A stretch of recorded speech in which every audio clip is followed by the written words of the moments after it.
ഇന്നത്തെ പരിപാടി എന്ന് വെച്ചാൽ മാങ്ങ ഉപ്പുമുളകാട്ടാ. അത് എന്താന്ന് വെച്ചാൽ സംഭവം നമ്മ ഇപ്പോ അടിപൊളിയായിട്ടുള്ള ആട്ടം ഉണ്ടാക്കണം. സബോള ഇടുന്നുണ്ട്.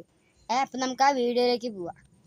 നമ്മതാ മാങ്ങ അരിയാട്ടാ, നൈസാക്കിട്ടാ അരിയണേ, ചെറിയ കഷ്ണമാക്കിയിട്ട്.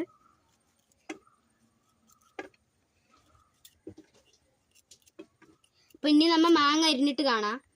നമ്മത് ആ മാങ്ങ മുറിച്ച് തന്നെയാണ് നമ്മുടെ അടുത്ത പരിപാടി എന്ന് വെച്ചാൽ സബോളേന്റെ തോല് കളയല കേട്ടോ. അപ്പൊ നമ്മത് ആ സബോളേന്റെ തോല് കളയാണ്.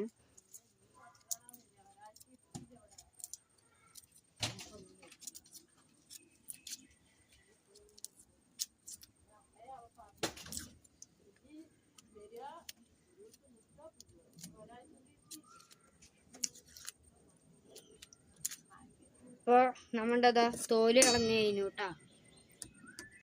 സബോള മുറിക്കാണ്. അപ്പൊ നമ്മ സബോള മുറിക്കാട്ടോ.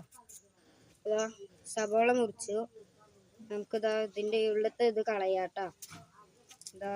അപ്പൊ നമ്മത് കളഞ്ഞു. സബോള മുറിക്കാട്ടോ. സബോള തന്നെ ഇതാ മാങ്ങയിലേക്ക് ഇട്ടുണ്ട്. ഇനി നമുക്ക് ഇതിൽ ഉപ്പും മുളക് ഇടാനുള്ള പരിപാടിക്ക് പോവാട്ടോ. നമ്മതാ മുളക് ഇടാൻ പോവാണ്. നമ്മ ഇടുന്നത് കുറച്ചായിട്ട് ഇടുന്നത്, കുറച്ചിട്ടാൽ മതി.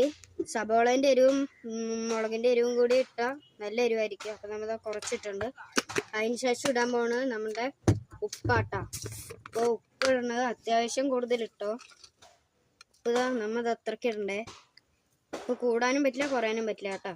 നമ്മത് കുറച്ചും കൂടി ഉണ്ട്. ഉപ്പ് പോരാന്നാ തോന്നണേ. അതുകൊണ്ട് ഉപ്പിട്ടു. നമുക്കിത് എല്ലാം കൂടി ഒന്ന് മിക്സ് ചെയ്യാം. കുറച്ച് വെള്ളം ഇതിലേക്ക് ഒഴിക്കുകയാണ്. എന്നിട്ട് നമ്മ മിക്സ് ചെയ്യും കേട്ടാ. കുറച്ച് വെള്ളം എന്താ ഒറ്റിക്കുകയാണ്. ബാക്കി നമ്മതാ കളയാണ്. പിന്നെ നമ്മതാ മിക്സ് ചെയ്യാം. അപ്പൊ നമ്മതാ ഉപ്പുമുളക് ഇട്ട് കഴിഞ്ഞു. ഇനി നമുക്ക് തിന്നു നോക്കാം കേട്ടോ. അപ്പൊ നമ്മ ഒരു കൂട്ടാനെയും കൂടി വിളിച്ചിട്ടുണ്ട്. അപ്പൊ ഇവിടെ ഒന്ന് എടുത്ത് കഴിച്ചു നോക്ക്. അടിപൊളിയായിട്ടോ. ആഹാ. ഇനി അടുത്ത വേളയായിട്ട് നമ്മ നാളെ വരാട്ടോ. അപ്പൊ ബൈ.